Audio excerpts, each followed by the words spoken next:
Okay, so the class is being recorded, and this is A230A summer, and we're doing the Romantics this time around. We're done with 3 different time periods. We started off with the Renaissance and even beyond, and then we moved on um, to Jacobean age, which is more or less part of the or under the umbrella of the Renaissance, and then we went all the way to the 18th century with Candide, and now we are in the early 19th century, late 18th century and early 19th century, and this is significant. This period is very significant because of the so many intellectual um, and even political upheavals that started at the time.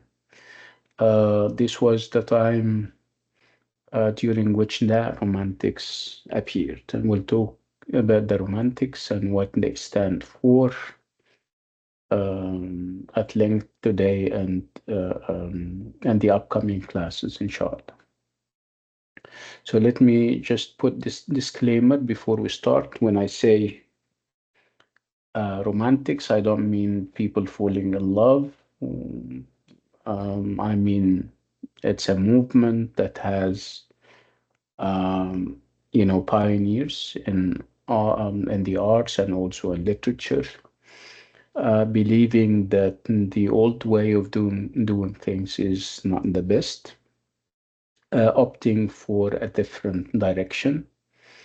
This direction is inspired by their free spirit, the fact that they were kind of rebellious in nature. They thought that it's about time that they effected changes in the way literature is written. And it's not about literature and full stop. Obviously, there is more to the Romantics and Romanticism than just literature.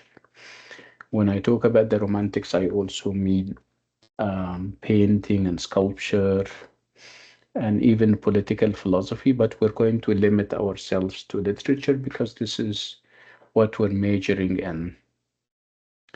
So it's the Romantics and it's Romanticism. So Romanticism is the movement, and the Romantics are those pioneers who championed this kind or that kind of movement. So again, late 18th century and early 19th century. Just to remember, during the 18th century, people had such regard and respect for reason, and obviously there was nothing wrong with that. But again, they thought um, about everything in those very rigid, rational terms. If things, you know, are accepted by the mind, this is the only criterion, nothing else. So leaving a huge gap and space when it comes to emotions and feelings. Thinking of things in terms of how they look and how they look trimmed, organized, and nothing else. If things are organized and trimmed, like a garden, for example, this is what they want. If you're writing literature and if you're writing poetry, you have to stick to certain rhymes and rhyme scheme. You have to follow a certain order. So your merit or the lack thereof depends on how far you are an imitator and a copier of standards. If you follow the standards, you're doing an excellent job, regardless of whether your poetry is authentic, is original, or not. So this is something the Romantics were not happy about. They said, no, there is obviously more to artistic expression. There is more to literary talent than just being a copier and a mirror to reality, holding a mirror and moving around, copying reality as is. No, they said no.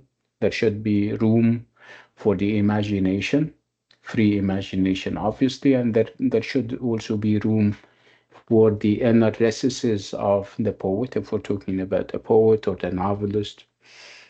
Um, Artistic and literary Excuse me, expression doctor. has to come from within. Let me finish my line of Yeah, thought. but I want to add something, just only one No, thing.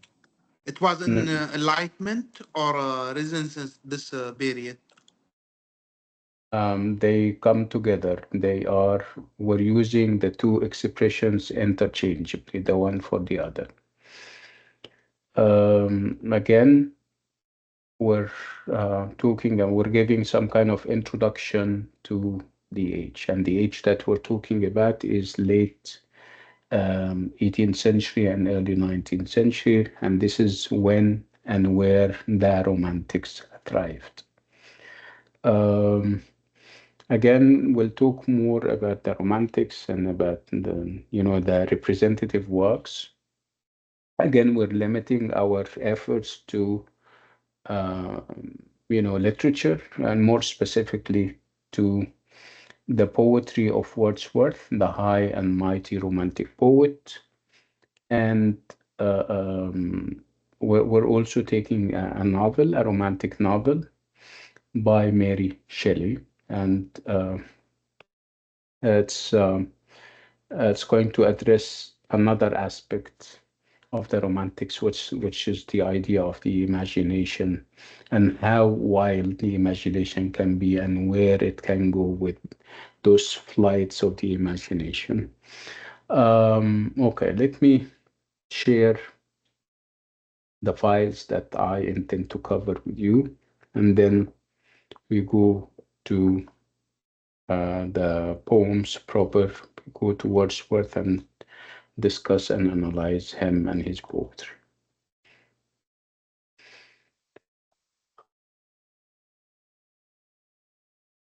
Okay, so these are the files that we're doing. Like I said, going to start with an introduction about poetry because this is obviously a different genre. What we have taken so far was or were either um, drama, plays, or small novellas. So what we're doing this time around is poetry and poems. So we're going to talk about what those distinctions between poetry and non-poetry and what makes poetry perhaps stand out, and then move on to some kind of intellectual background where if you're familiar with the period we're talking about, the Industrial Revolution and capitalism as backdrops to the age. And then, like I said, we'll have a couple of essays and articles that you will have to read where we're comparing Wordsworth to William Blake, for example. I mean, two romantic poets. One of them happens to be, of course, earlier and older than the other. We're going to talk about them against the background of the Industrial Revolution and how the Industrial Revolution was kind of it gave them inspiration, but of course in a negative way. They were against it, not for it. And then we move on eventually to Wordsworth himself and focus more on his poetry. When we're done with William Wordsworth, we go to Frankenstein, which is the novel that I'm telling you about. Okay.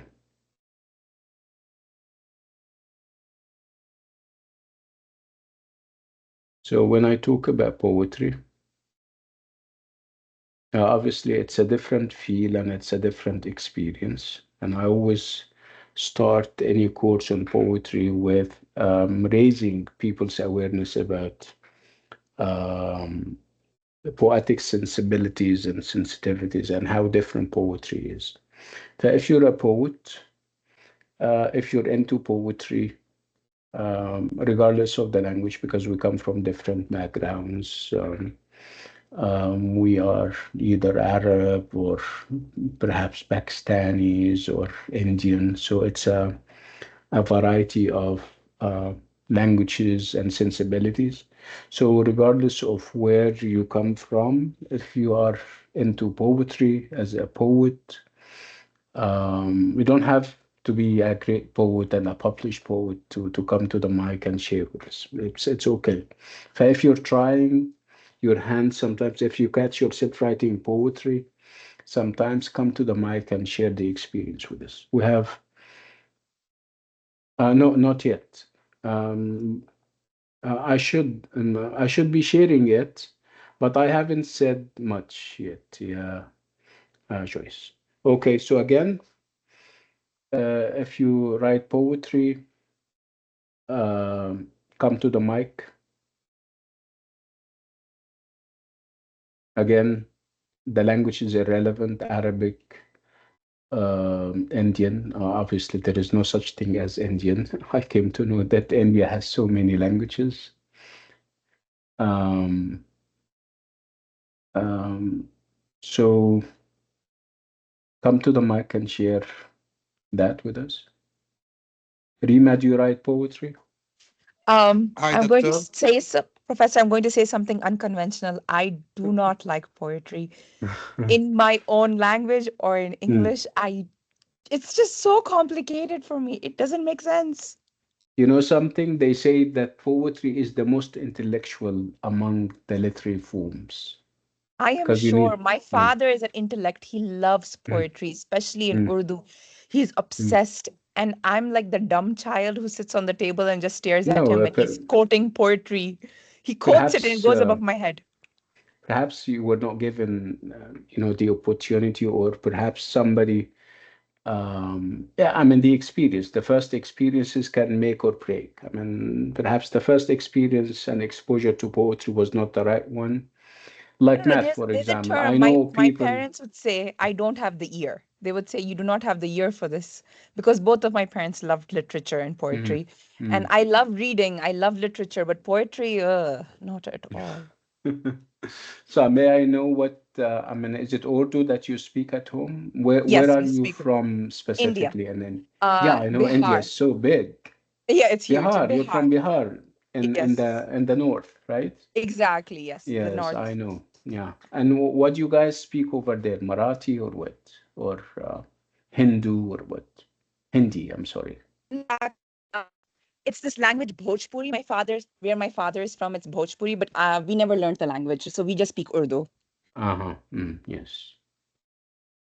Okay, let's move. Yeah, Ibrahim, you wanted to say something. Yeah, doctor. Actually, I'm songwriter. You're what? I'm songwriter. You're a songwriter, mashallah. Yeah, I'm Nice. ghostwriter. No one knows my name. But we now know, right?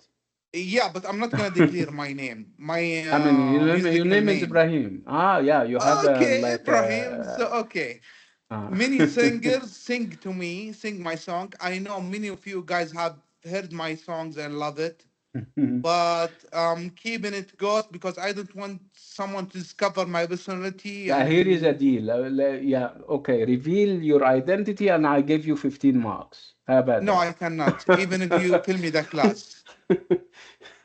Okay, right. Okay, but I tried couple of English poetry writing.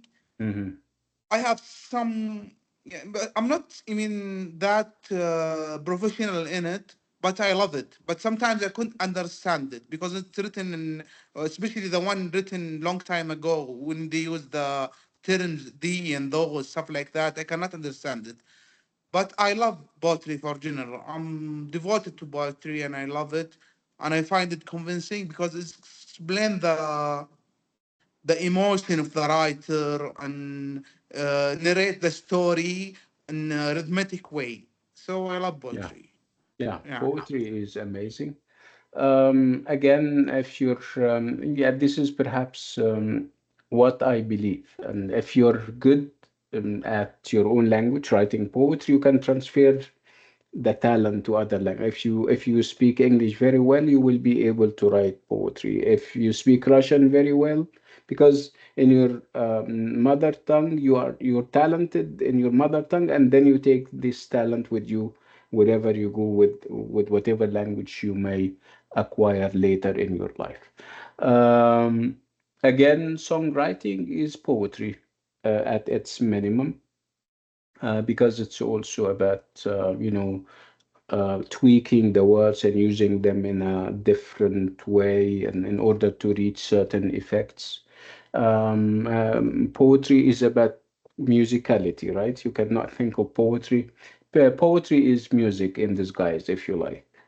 Okay, so that's interesting. So Brahim is a poet in disguise. Or, that's interesting to know. Anybody else? A230A got talent. If we have untapped potential around. Joyce, you don't write poetry? No, doctor, I like to read it, but no, I'm Mm, not into writing poetry. And I mm. don't have any issue with reading novels or poems or whatever, but I'm into drawing more. MashaAllah, nice. You're very artistic, yeah. So Joyce draws, which is great. Anybody else before we move on? Okay, so you don't have to be a poet to appreciate poetry. Let's agree on that. You may not like poetry, but you appreciate it. Like, yeah, most of us, we're not all poets. But when it comes to, hearing or even reading poetry, sometimes you um, you feel the feel sometimes, or most of the times, let me say. So who appreciates poetry? Alas, you don't have to be a poet. We're done with that. Um, so if you appreciate poet, appreciate means that you have this taste. You like it. When you hear a poem, you can go with it. You feel those sweet sensations. And hmm, no one. Okay. Okay, so what makes poetry different from the other genres? We've been talking about the other genres for quite some time. Remember, um, we had plays, we had novellas, we had what else? Um, Short stories, right? So, what's the difference graphically? Let's look at the structure and the way it is presented. Let's not focus on content. Obviously, substance and content is the same. You can, if you talk about war, you can talk about war in a play, you can talk about it in a poem, in a novel, in a short story. So obviously, the content and the substance is the same, but what makes them different, obviously, the way they are structured and presented on the page. So, what is so special about poetry from the organizational point of view, from the structural point of view? Anyone? Um, Me, doctor. Yeah, Mariam. The structure for the poetry, it's not paragraph. It's like sentence in stanzas or um, stanza. Yes, يعني like a sentence or describing feelings or anything else in stanzas. Stanza different for iambic or يعني in 4 lines or another kind of stanzas. I think I forget, but it's not like stories as a paragraph or novel as writing for more طيب. 1,200 Okay. words. No, Nice. So you're defining something using, I mean, yes, that's yeah, it's a circular kind of definition. Because with a stand, I can put things. If I can squeeze a paragraph in a stanza. That's nice. But But this is not the this is at least not what I wanted.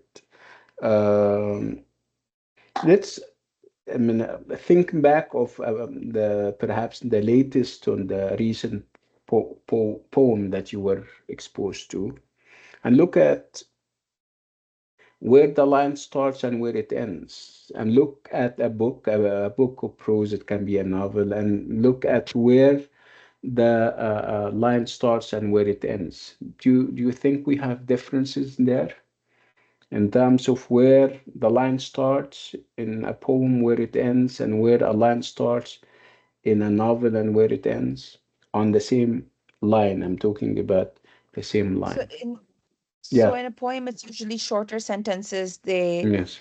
do not tend to take up more than one line Yeah. Yeah. This each. is true, and also the fact that you don't start from the far right to the far left, for example, right?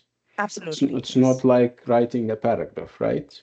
Where you have to stick to those line to line or margin to margin kind of thing, right? This is Absolutely, visually. yes. When you look at a poem visually, you get this. And obviously, this is not the end of it. I'm talking about other things. Again, I spoke about the idea of musicality. When you write and when you read a novel or a play, it's not musical, right? The focus is more on the arguments, the development of the plot, and how complex the characters are. But when it comes to poetry, the idea of music is there.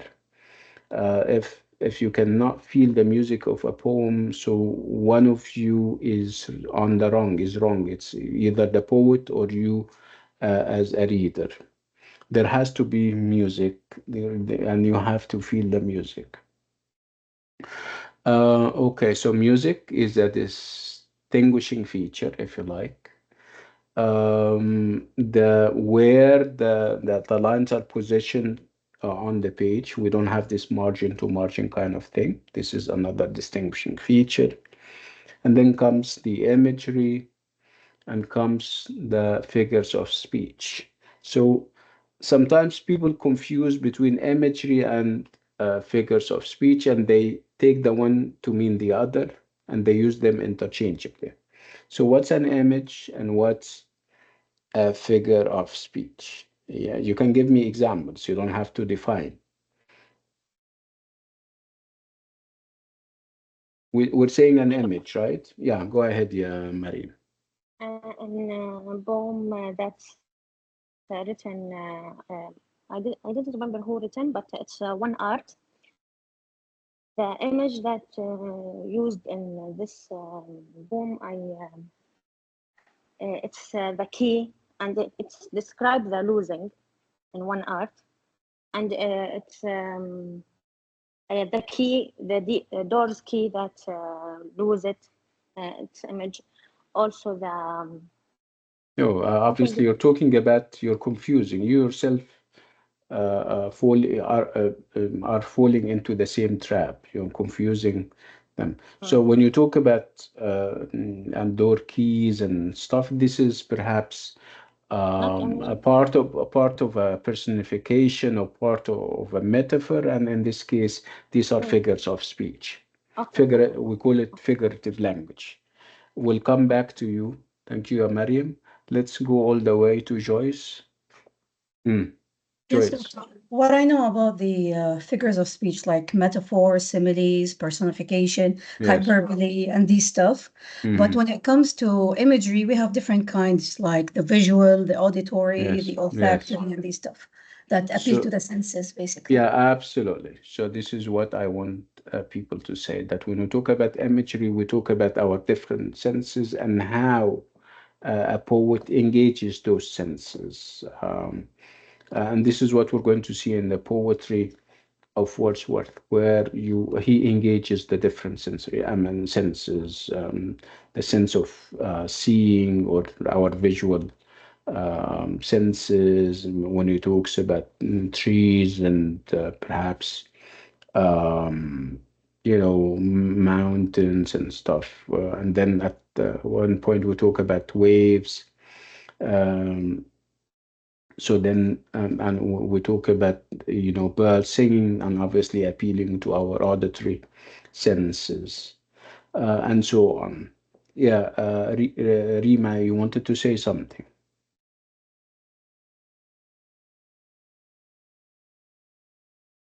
Okay, so obviously Rima is okay. Sorry, Professor, Yeah, got disconnected. that's fine. You wanted to say something before you No, got exactly disconnected. what Joyce said, Professor. Mm, Exactly the same thing. nice, good. Okay, so let's move on. So these are basic distinctions between poetry and non-poetry. And like I said, poetry does not lend itself to easy interpretation, but poetry is worth the efforts that we invest in it, trying to kind of figure out the exact meaning. And obviously, when I say exact meaning, this is not very accurate because poetry uh, um, is not about exactness. It's about having multiple interpretations, and you relate to the poem and you interpret it based on what kind of mood you are in, what kind of background you bring to the poem, together with what the poet means. And in Arabic, we have a very interesting expression that captures the idea that interpretation is up for grabs when we say that al-ma'na fi batn al-sha'ir, which means that the only one who knows what he or she means is the poet. It is in his stomach, his or her for that matter. Very telling and very suggestive and revelatory of how different the experience can be. Um, so the idea that two people can agree on a single meaning of a poem is obviously a myth that we need to kind of debunk. And of course, for our academic purposes, we need to agree on a meaning. That's why we have a textbook and it has certain meanings. But is it the right thing? No. I mean, for exam purposes, yes, you need to stick to this or that kind of meaning. But perhaps outside, meaning is up for grabs, like I am saying. Um, which is obviously one other feature of poetry. The fact that in novels and short stories, we can all agree on a certain message or meaning that the writer is trying to get across to us. With poetry, it's obviously a totally different ball game, like they say. Okay, let's move on.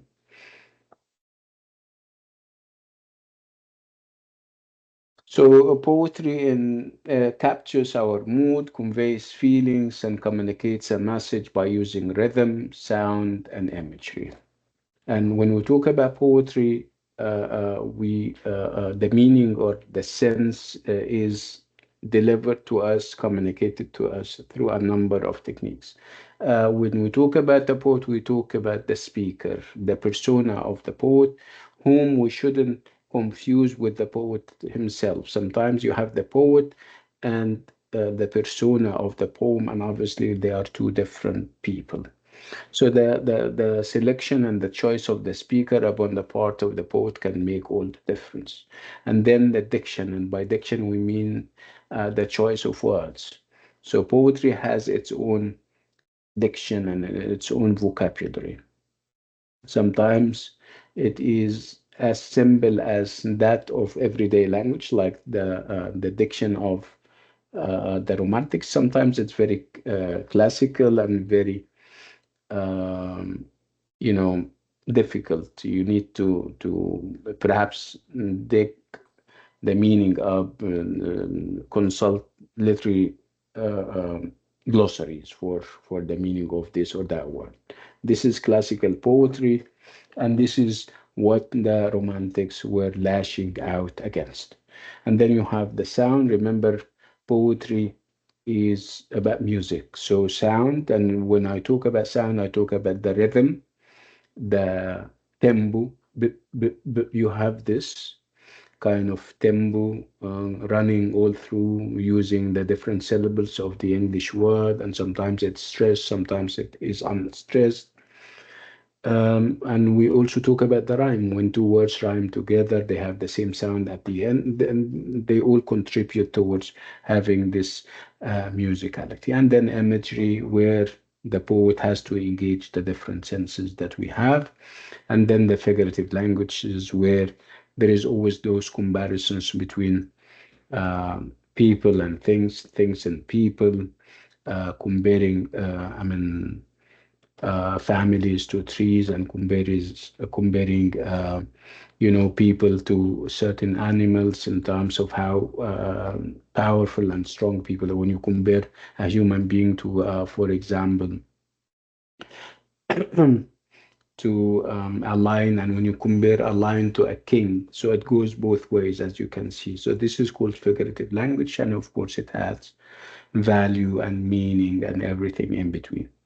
So there is always this connection between the techniques of the poem and the meaning. Actually, you cannot really appreciate a poem unless you go through its different techniques and its form. Let's make this distinction right from the very beginning between the form uh, and the meaning of the poem.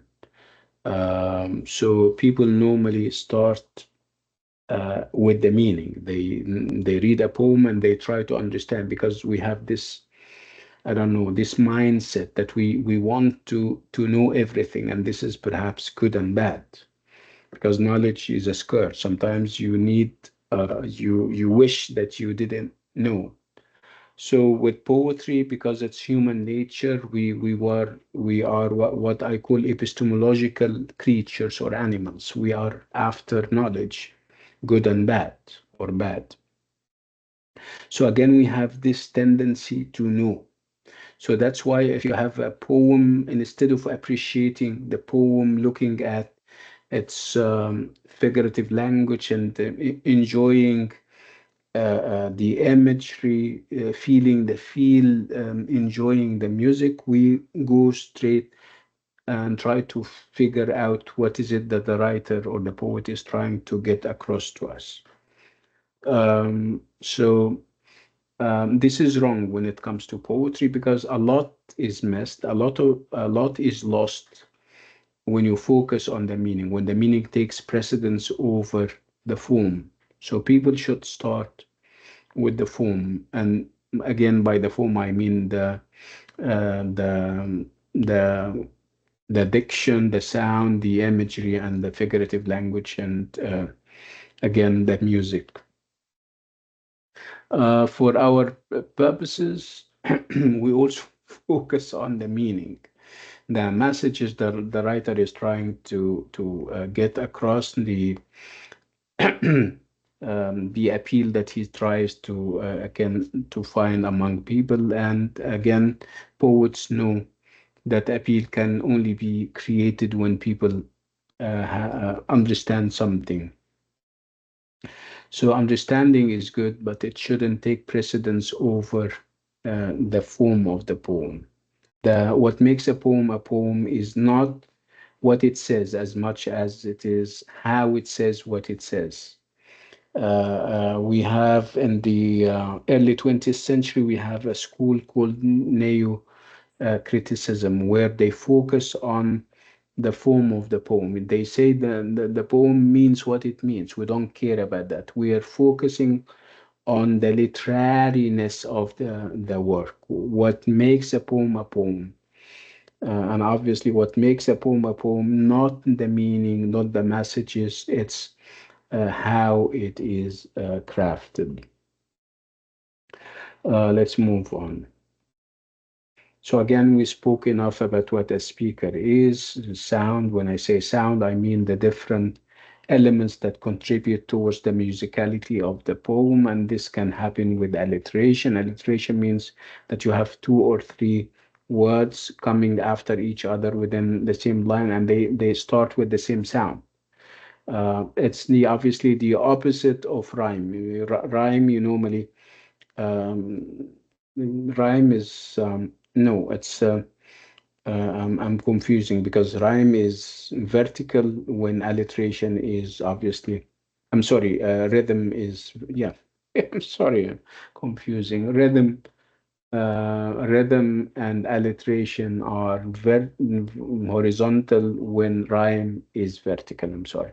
So you have elements like alliteration, assonance, onomatopoeia. Onomatopoeia is when you have a word whose sound can reveal its meaning, and then of course rhyme and rhyming at the end of the a bunch of lines. You see that two or three lines end with the same sound, and then you have the rhythm or the meter where horizontally you have this beat kind of thing, tempo, but in a certain way, of course. And like we said, the when we talk about images, we talk about what appeals to the different senses that we have. And then figurative language when we have metaphors, smile, similes, and personifications, and so on. And we said that the choice of words and the words used is called dictions, the language the poem is using. And here we have details that we don't need about what alliteration, essence, onomatopoeia, rhythm, and rhyme are, because we have already covered that. And then the difference between a metaphor and a simile and a personification. Um, yeah, and here are a number of samples, and these are poems, and I would like you to focus perhaps more on the visual aspect of the thing, where, as you can see, if I asked you what this is, you wouldn't say that this is part of a novel or this is part of a short story, because it can appear to you very instantly that this is a poem where, as you can see, you don't have consistency when it comes to where the lines are, and also it's short, and I don't know whether it's sweet or not. It's short, and this is even more suggestive of what a poem is. As you can see, the lines are squeezed, and you don't have this margin to margin kind of thing. Again, another poem. You can almost tell from afar that this is a poem, not an essay, not part of a novel, and so on. Let's read this, and this is kind of interesting. So it's not something that we're taking and we're going to the exam with or for, but I would like I must have had a reason for bringing in as an example. So read it and tell me whatever yeah, it means to you, just because. I'll give you a couple of minutes. You don't have to understand everything, because understanding everything when it comes to poetry is a myth. Go ahead, you have a couple of minutes.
Okay, can we talk about it?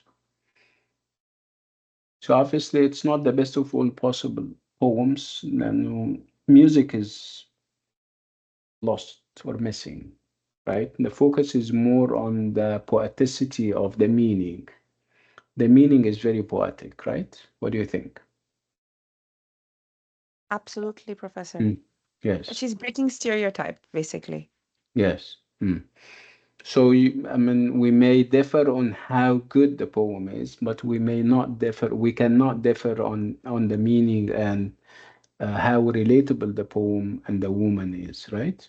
I like her poem because she's to the point. It's Yes. very clear to understand what she's trying to say. And she's striking chords with every one of us, right? Yes, yes, she Yes. is. Let's move on.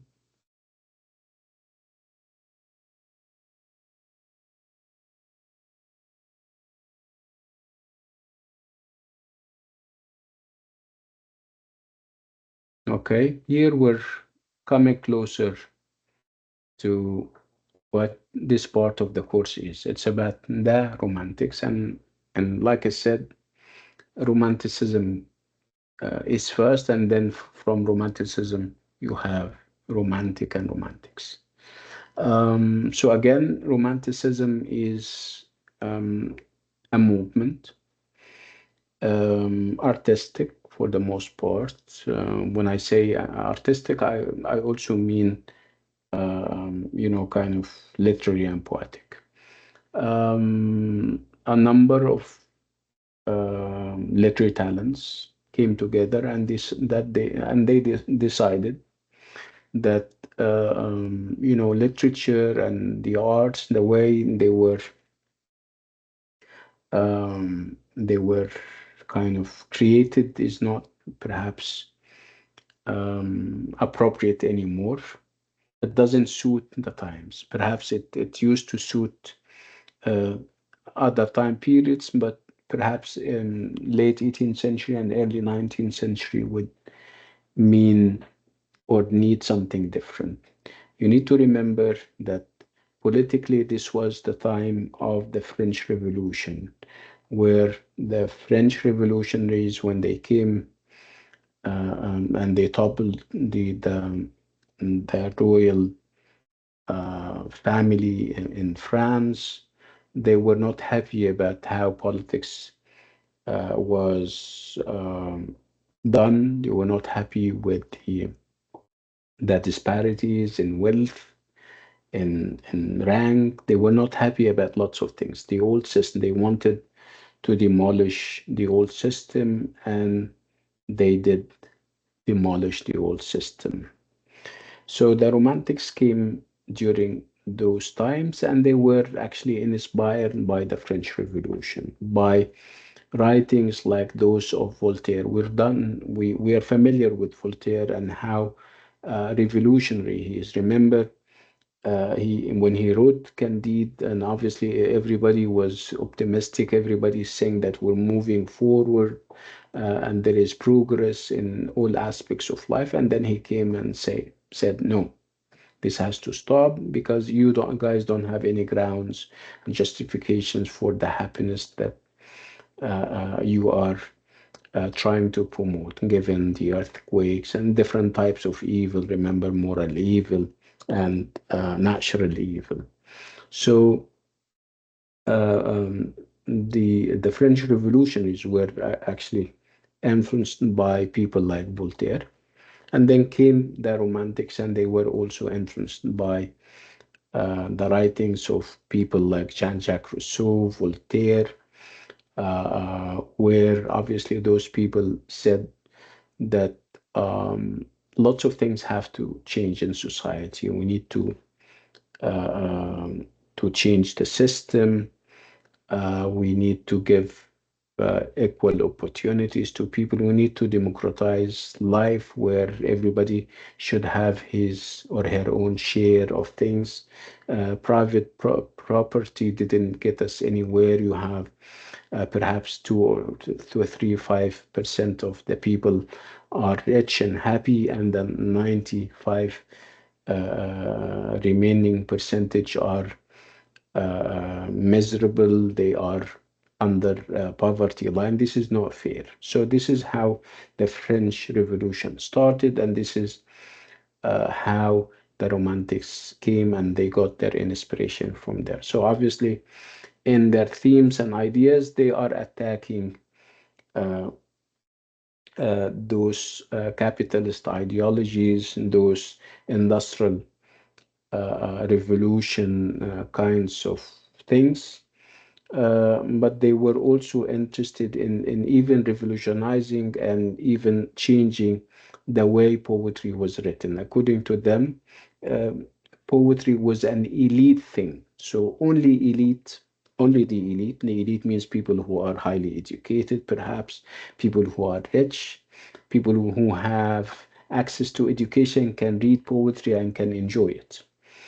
When the Romantics came, they demolished all of that. They sabotaged and challenged all of this by making poetry accessible to simple people, because they also write about simple people and about nature. And I think I need to make this distinction right from the very start between the nature of the poets before the Romantics and the nature of the poets of the Romantic poets. Nature before the Romantics was this trim garden that we have. It's well tended, it's very well organized.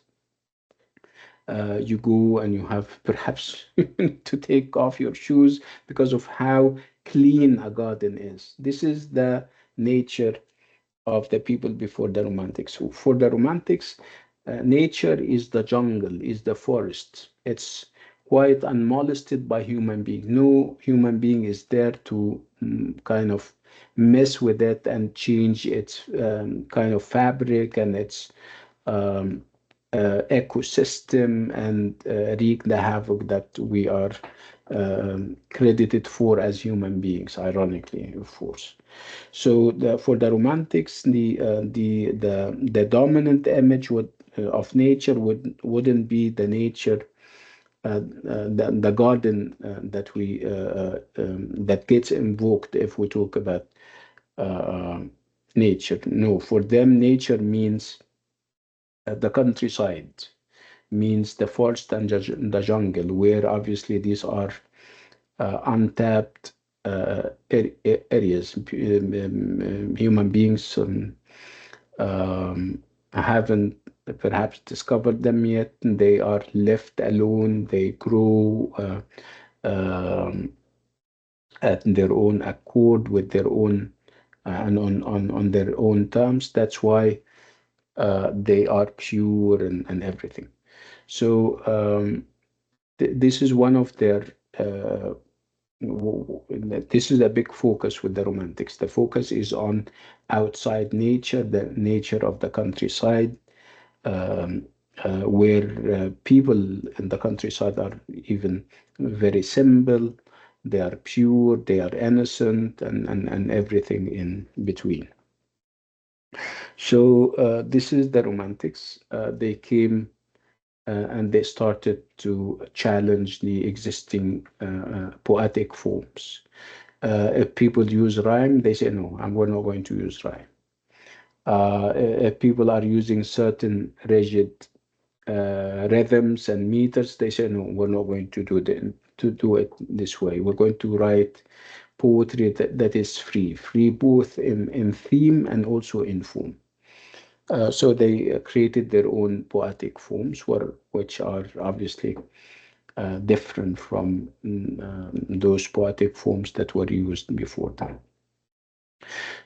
So Romanticism is an attitude, it's an intellectual orientation characterized by, again, this love for nature, characterized by this welcoming of the expression of inner feelings and emotions and everything in between. Okay, we're talking about late 18th century and early and mid 19th century.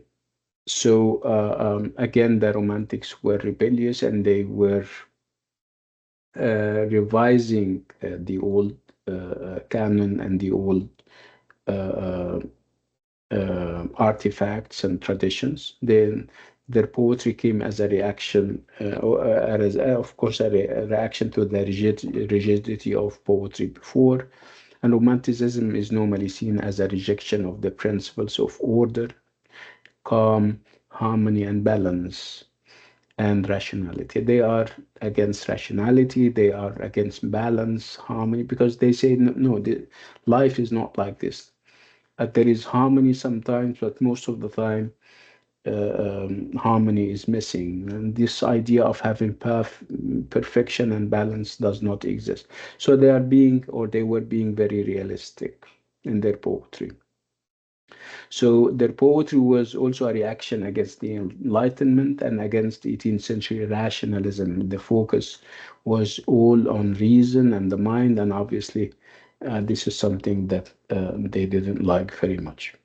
So what did they emphasize and focus on? They focused on the individual, whatever is individualistic, the subjective, the irrational, the imaginative, the personal, the spontaneous, the emotional, the visionary, and the transcendental.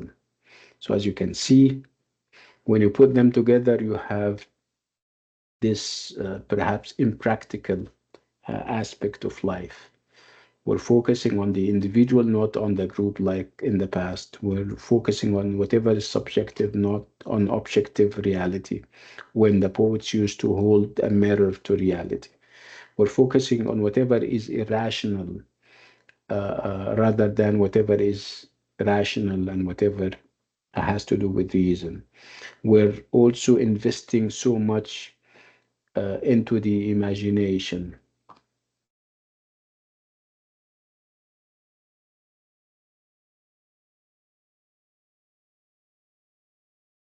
Okay, so the visionary, we're talking about the poet. At one point, the poet would say that I am a prophet. I'm giving you visions about the present and the future. I am an acknowledged leg legislator. I know more about life because I'm visionary, and so on. We'll talk more about that when the time is right. So again, we're talking about the romantics and their characteristics. We said that they have this deep appreciation of the beauty of nature, and we said nature with capital N, where obviously we're talking about the countryside, we're talking about pure, unmolested, untouched nature, the nature that is away from human beings and their corrupt nature. So they also have this appreciation of emotion over reason. They engage with the senses more than they do with the intellect. They focus on human personality. And for them, also the idea of genius and how genius comes to form. And by genius, I don't mean to be you don't have to be, it's not about computers or being a wizard. No, it's about,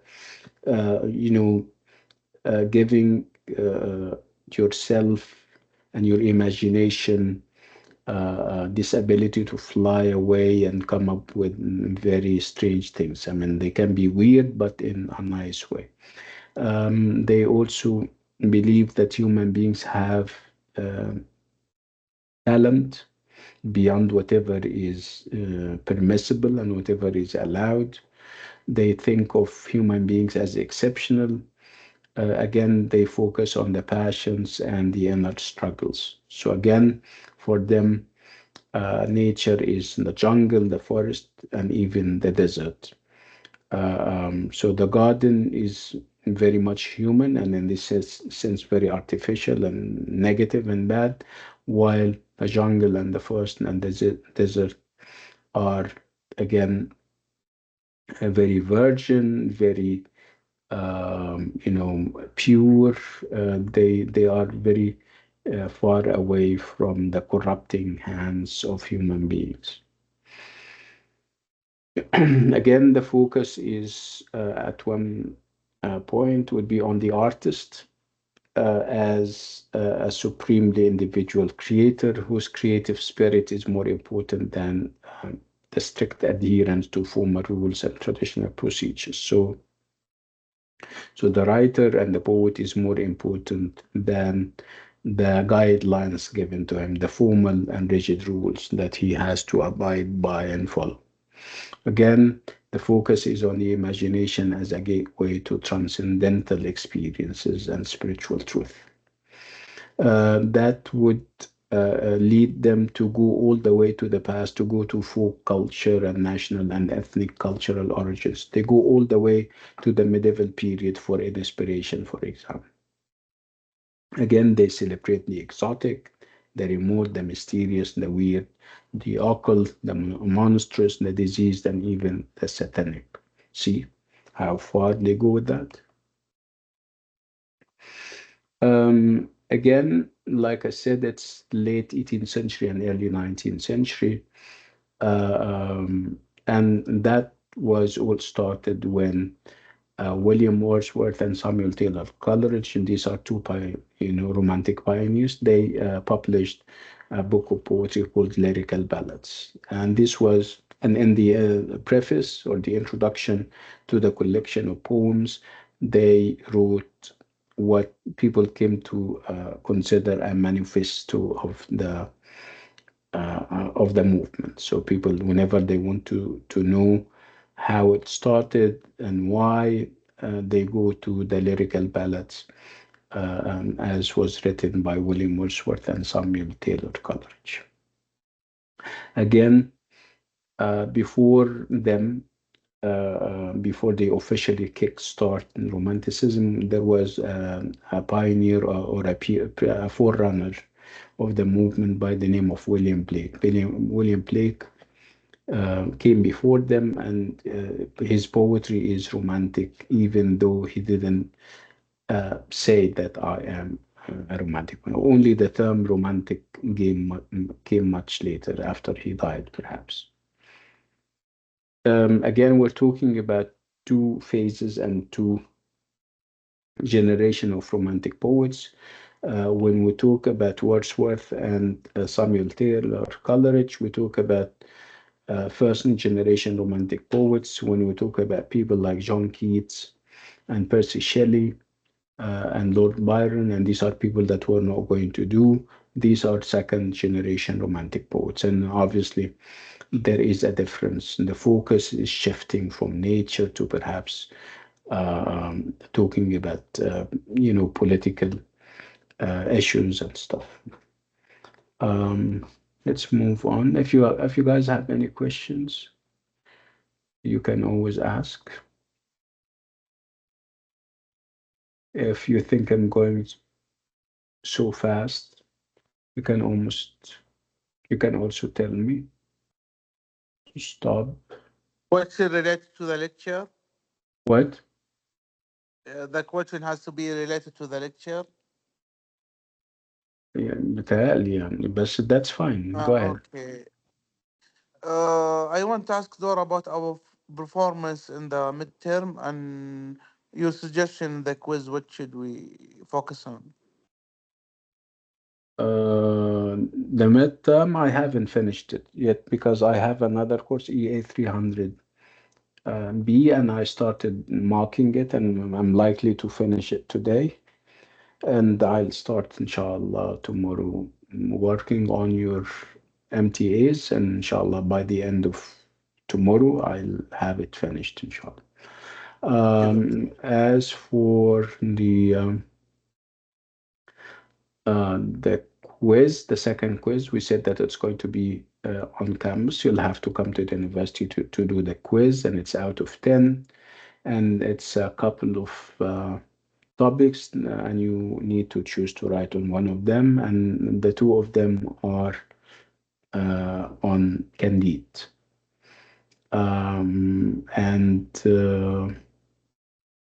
Again, with Candide, I think it's clear. I'm not going to ask you about optimism anymore, because obviously this was in the MTA. Perhaps we'll focus more on certain sectors of society, women, for example, and how they were treated, and how they narrate their stories, which is full of oppression and dehumanizing. So you need to perhaps read about that. We may ask you about the journeys, the different journeys that we have, whether those journeys were metaphorical, whether they were philosophical or physical, and whether this was unprecedented, or perhaps Voltaire is echoing other writers, and who are those other writers.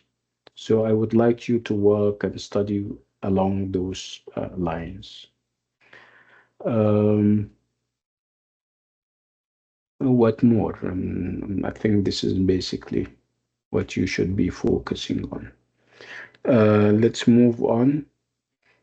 Again, here we have a couple of um, essays that or articles that I would like you to read and understand, and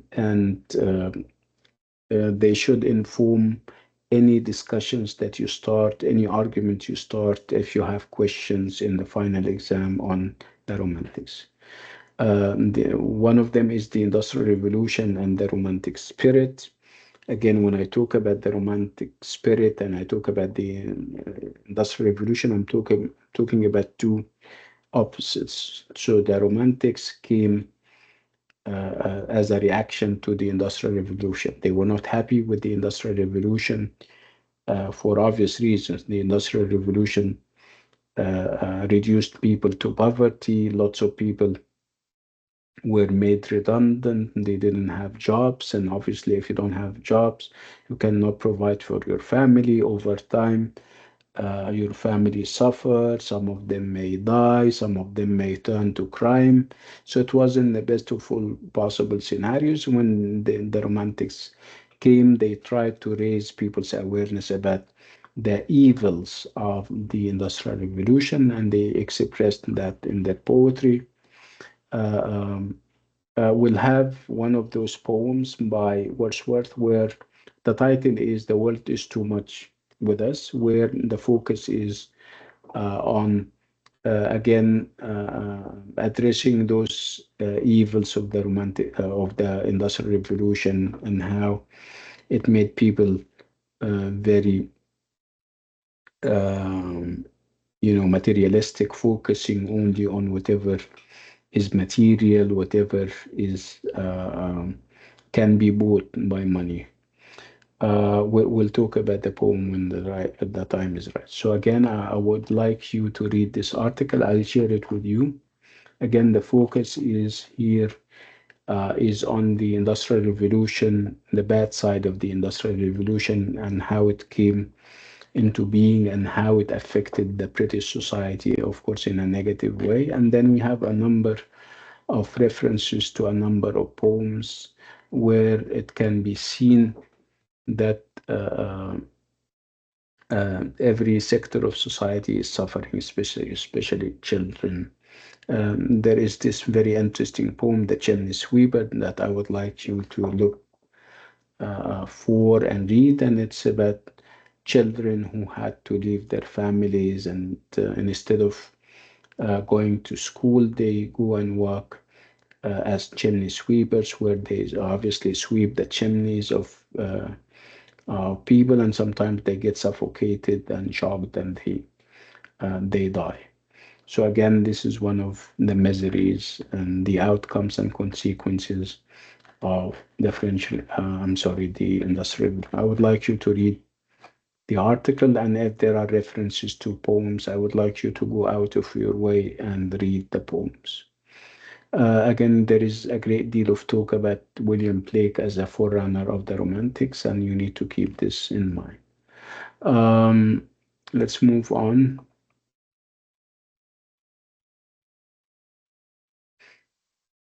Another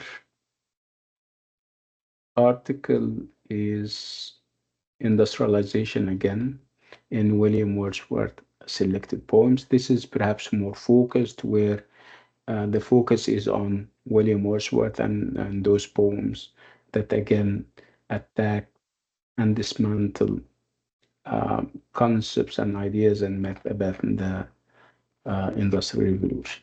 So you need to read this, and there is this part on the world is too much with us. You need it for your analysis.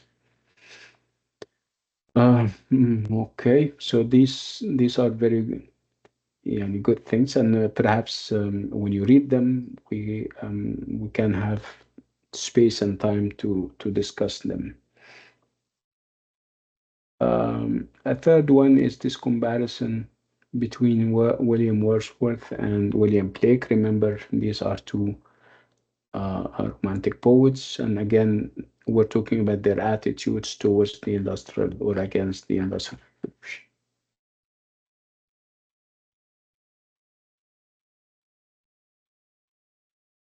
And then we go all the way to the chapter on William Wordsworth.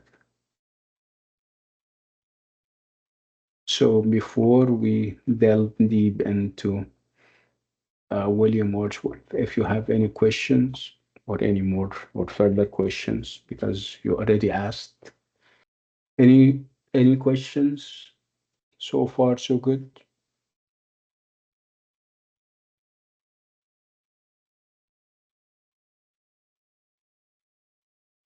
Yeah, go ahead, your choice. Yeah, doctor, I just have a tiny question about the quiz. How long is it going to be? Is it 2 hours, It's 1 hour, no, 1 so hour? it's only 1 hour. Remember, you're writing only one essay, and it's only for an hour. It's just not going to take more than an hour, inshallah. Okay, perfect. Thank you. You're welcome. I think we have Mariam, not the Mariam, the Lebanese, the one who is doing the quiz in Lebanon. Are you here, yeah, Mariam? Okay, she's not here yet. Ghadir, you're raising your hand. Hi, I'm sorry, I want to ask you about how much the words that we have to write. Not less than 200 words. Okay. Thank you. Well, okay. Bye. No more questions, right? Yeah. Okay. Let's move on. Again, we're talking about William Wordsworth. And the title of the chapter is Poet in a Landscape. So poet, we know what or who a poet is, right? In terms of sensibilities, in terms of what he or she brings to the poem.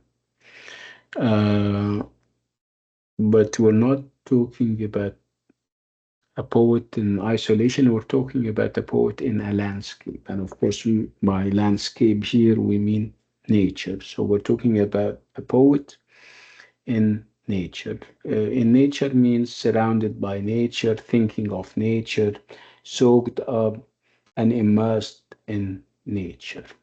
So we're talking about a poet whose main concern, whose main passion lies out there and outside nature.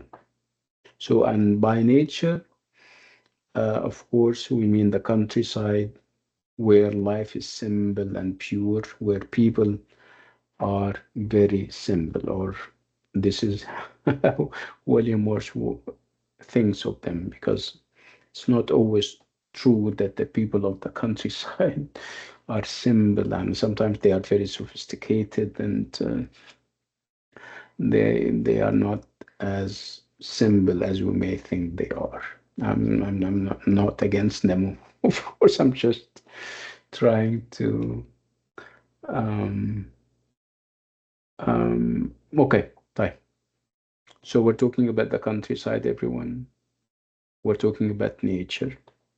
So the nature of the countryside is unmolested by the corrupt human being. There is no corruption in the countryside. And this is what Wordsworth celebrates in his poetry. So William Wordsworth is a lover and is a fan of nature to the extent that at one point in his life he's going to decide to kind of perhaps pack up his tent and go and live in the countryside altogether. He's going to leave the city and go and live in the countryside. So if you spend a substantial part of your life in the city and then you decide to go to the countryside, you would have this obsession as whether the people of the countryside will be very welcoming, very accommodating, because you're a stranger after all. So this is one of the obsessions. This is one of the concerns that uh, uh, uh, that Wordsworth has all the time. The idea of whether he and his personas, the personas of his poetry, are accepted and accommodated in the countryside or not, given the fact that they came to them, they were not natural born uh, natives of the land, if you like. So he decided, after all, to go and live in the countryside in a district called the Lake District in Duff Cottage, in a cottage, or a place called Duff Cottage, obviously. And he became part of this area, and people started to know him later and later generations as part of the area, to the extent that it's now perhaps a museum or something. And this is, they normally say, this is where Wordsworth used to live. And if you would like to understand his poetry very well, you need to go and relive the experiences. So, like I said, after his death, Dove Cottage became a museum in 1890. So these are Dove Cottage and the surrounding landscape are still conceived as places where you can get closer to the poetry through getting closer to the poet's life. So these are scenes from Dove Cottage. As you can see, this is nature at its best. As you can see, it's very pure, no skyscrapers, no tall buildings. It's very simple. I don't know whether you guys, I mean, we are all city dwellers. Would you love to go and live in places like these? Yeah, Absolutely, in a heartbeat. yes. In Again, a perhaps we heartbeat, have, Professor. I would leave the city and I would go live in. yeah, we have had enough with city life, right? Perhaps, I mean, the younger Yes. generation would feel different. Yeah, Rima. We together we belong to the same generation, but let's listen to what other people. Okay. And you also come from a very rural area. I mean, Bihar. Yeah, for all I know about Bihar, Bihar is a rural, is an agricultural It's state, it is an right? agricultural state. In fact, it's Mm. the second highest level of illiteracy in India. Unfortunately, and very poor. Yes, I Yes. know. Very Yes. poor second. Yeah, Mm. absolutely. So this is where Wordsworth is at. I mean, obviously, could have found, his inspiration. And so let's listen Some to what other. inspiration. Okay, people. What do you think? Would you go and live? Everyone. I'm talking to other people, obviously. So see how beautiful. Let me promote it for them. See how pure and sweet, and I don't know what else. Would you go, Ibrahim, with your poetic sensibilities, would you go and live in the countryside with this idyllic atmosphere?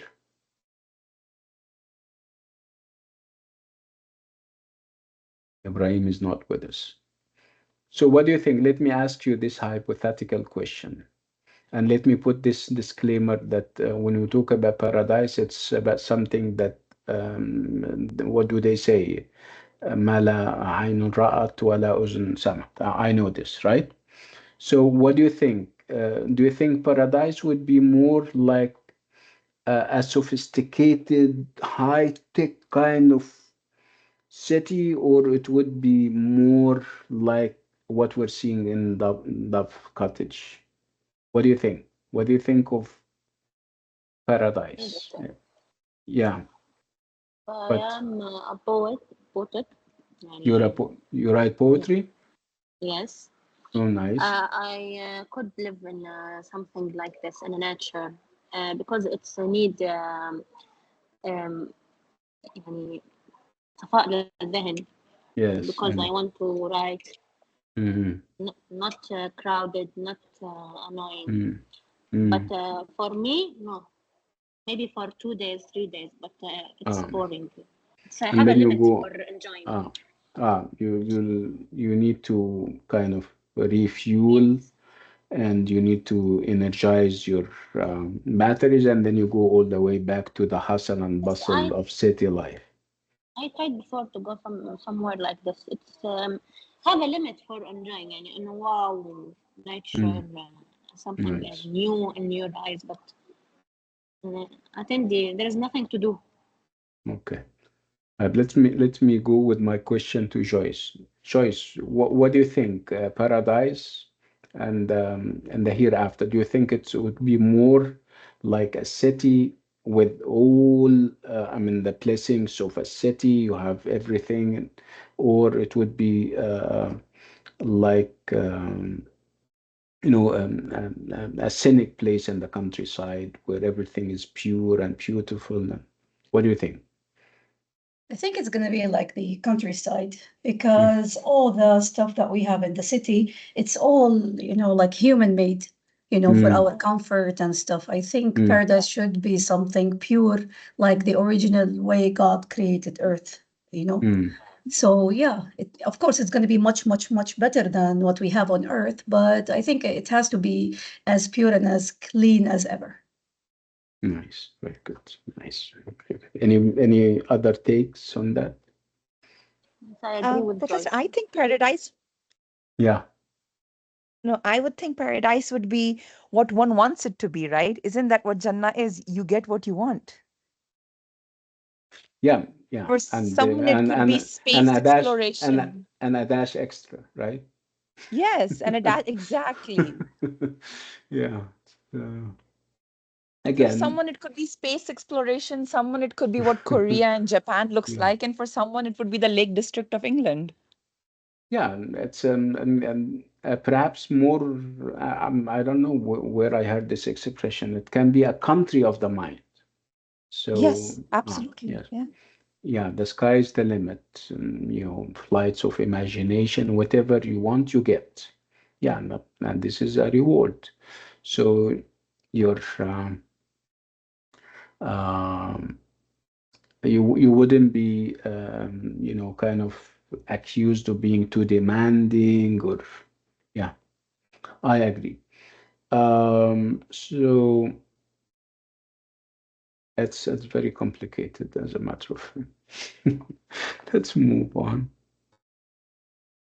So this is where our friend Wordsworth lived, and obviously he was romantic, and romantic in the sense that he believes in whatever is wild, whatever is natural, whatever is pure and innocent.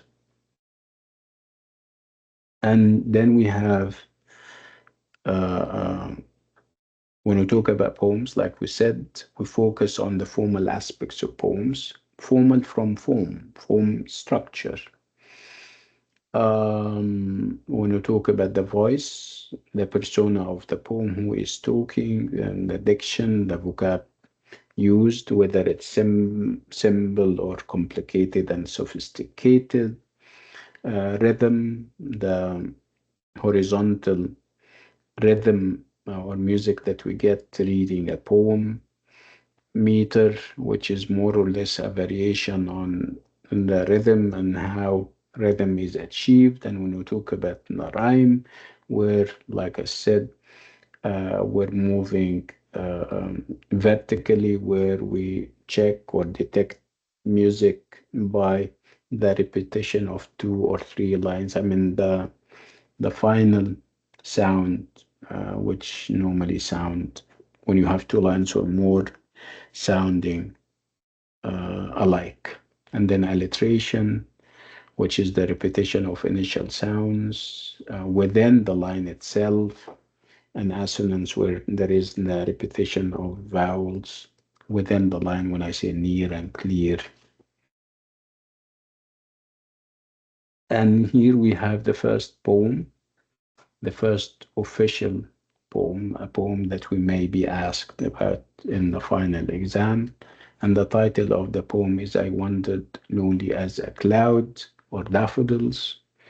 I would like you to read it, and I don't want to spoil it for you by saying it means this or that. I would like you to come up with your own conclusions about the poem, but you need to keep the introduction that I gave in mind: nature, the celebration of nature, the language, whether it's simple or sophisticated and complicated, and the different aspects. I'll give you a couple of, not a couple of minutes, because, like we said, you may read an article in 2 minutes because it's an article, but you cannot read a poem in 2 minutes. It may take more than 2 minutes because of the connections and the relationships that you need to establish between the different sentences and among the different stanzas. And this is what I want you to do. I'll give you 5 long minutes to read the poem and come up with as many conclusions as you possibly can. You can even write down your notes if you like. Give you 5 long minutes. Yalla, go ahead.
Okay. I know the 5 minutes is not up yet, but I think it's easier. It's easy, I mean, can or easier than I expected. So can we talk about let's focus on the formal aspects.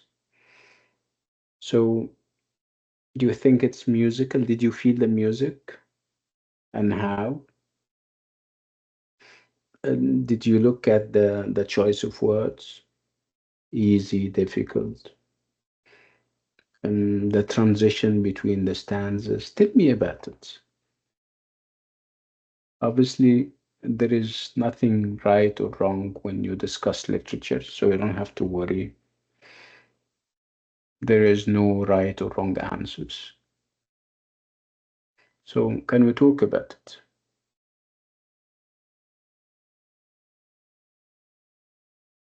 No. I noticed, Doctor, that the rhyme scheme of this, like we have a rhyme, they rhyme together, like it's like A, B, and I think it's CC. It's repeated throughout the whole thing. Mm.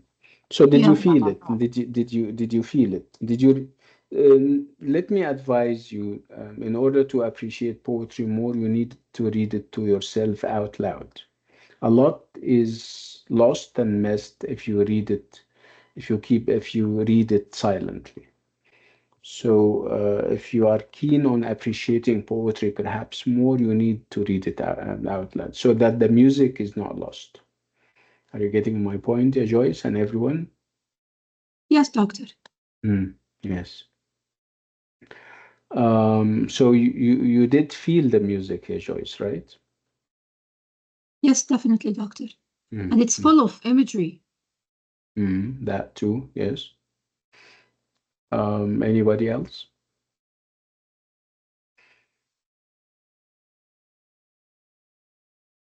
Okay. So it's also my contention that you cannot read a poem once and you feel full. No, you need to read it more than once because every time you read it, you come up with something fresh and new. So the more you read, the more enjoyable it becomes, the more knowledgeable about what it means and how it means. Mariam, yes, Mariam Faiz. Yes, doctor. My analysis is more simple. يعني. I think the idea that he tried to deliver, maybe the moves through the nature and like a cloud, maybe. Yeah. Who is like a cloud? You mean the persona of the poem, right? Yes, the writer, maybe, or the narrative. Didn't know. And there is a rhyme, I think, in the end of stanza. There is similar for the line and the others. Hmm. Just this, by 5 minutes, I recognize it. That's fine. That's fine. Thank you. Okay. So let's talk about the meaning. Um, yes. Yeah. Rima, go ahead. Basically, for me, I mean, I like this poem. It reminds me of when I was back in school. We did study this poem back in school. So it's himself, he's alone, and how it starts with him being alone and it ends with him being alone again. Like how when he was alone and he saw these daffodils like a sea and how it brought him joy. And in the end, when he's alone or when he's feeling a little melancholy or a little, let's say, depressed, alone at home or lonely, and remembering these daffodils again brings him back joy. Yeah. How nature is enough to fulfill a person in a way. Yeah. That's true.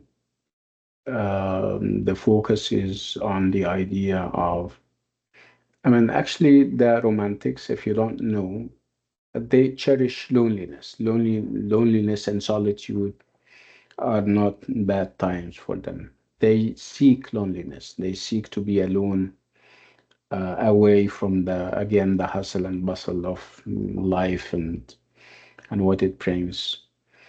Uh, that's interesting. Yeah, very Uh, interesting.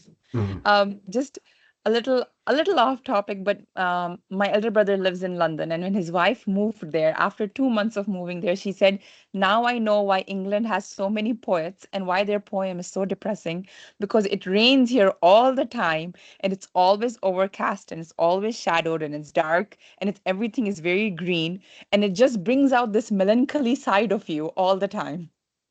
You mean they feel depressed because of the weather, and this Yes, depression gives rise to their artistic uh, creativity. Yeah, yeah, perhaps I beg to differ because I don't like them myself, and I don't think that they are the only problem. And I'm not saying this. The only problem with those guys is that they have this hegemony on our thinking, and we absolutely. believe that they are the only talented people on earth. Their literature that we're exposed to is theirs. They decide whether we're good or bad. If we're poets ourselves, our local cultures, you need to have this recognition from them, from the West. So Absolutely, we're Professor. Knowingly or so unknowingly. Yeah, yeah, we're so taken away with them. We are held hostage to what they want us to think and judge and everything. And I'm telling you from my experience that when I I believe you. got myself introduced to other cultures like the Chinese, the Indian, and other cultures, I mean, it's so amazing. I mean, you wouldn't compare this small, tiny thing that we call the British Isles to a state in India. Look of, I don't know which is the smallest. Perhaps it's uh, what do they call it, Goa, or this Portuguese Yes. colony. Yeah, it's very small. I think it's very small. If you compare the talents that those guys have in India to the bunch of people that we're recycling every semester, starting from Shakespeare and I don't know ending where. I mean, it's No, it's hegemony. It's what you hegemony. just said, Mm, Professor, reminds me mm. of this poem I had read by this African poetess. I don't remember the name of the poem, but it was something along the lines which she said that we are no one until the British recognize us, until the Mm. white man recognizes us, we are supposed to be no one. We Which do is not very sad. exist. Yes, and Yes, that's why they say if you want to kind of appreciate, I mean, your local culture and the other cultures away from the hegemony from the West, you need to decolonize your shelf, your bookshelf. Your bookshelf, if you go and look absolutely. at it, so 90% or 95% of the books are uh, about British or Western thought, whether we're talking about technology, philosophy, and everything in between. It's sad and unfortunate. Perhaps that can be the subject of another day. Um, let's stop here on this. It's not a sad note ولا حاجة. It's good. I mean, No, I I think like it's an this one. interesting way to look at life. Yes.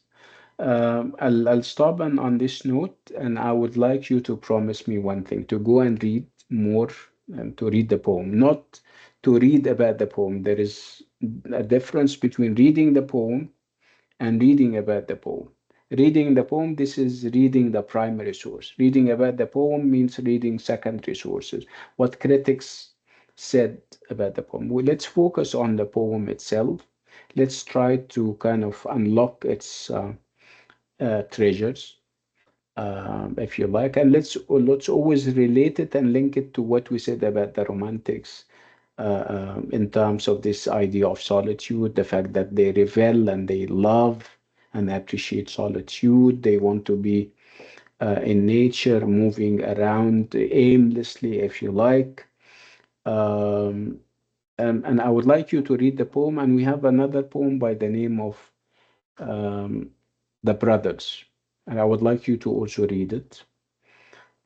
So two poems by Wordsworth, I would like you to kind of prepare for next time, The Daffodils and The Brothers. And if you can establish any connections between the two, see if there are any commonalities, anything that they share. that would also be very interesting. So we're meeting on Sunday, like always. You will have, wait, you will have your quiz at 12, right? Yes, doctor. And then we're meeting at 6. I think there is a big gap, so you wouldn't have a problem, right? Unless you want me to reschedule it. What do you think? It's up to you. I don't mind, The, doctor. You the don't mind original what? lecture? Good. Yeah, we're meeting on Sunday, right? And you do have a quiz on Sunday, right? Yes, yes. Would it be Yes. tiring? Would it be tiring if you do the two? You come to the university and do the quiz, and then at 6 you have a class, No, or it will is be it? fine. I think it's okay, no problem. طيب ممتاز. So we're meeting inshallah on Sunday at 6 p.m. Yalla, I wish you all the best. Inshallah, the quiz is going to be easy, and I would like you to write, huh? إن شاء الله. يلا شكرا يا شكرا دكتور، يعطيك العافية. Thank you. Thank you, You're doctor. welcome. You're welcome. مع السلامة. باي باي. السلام عليكم.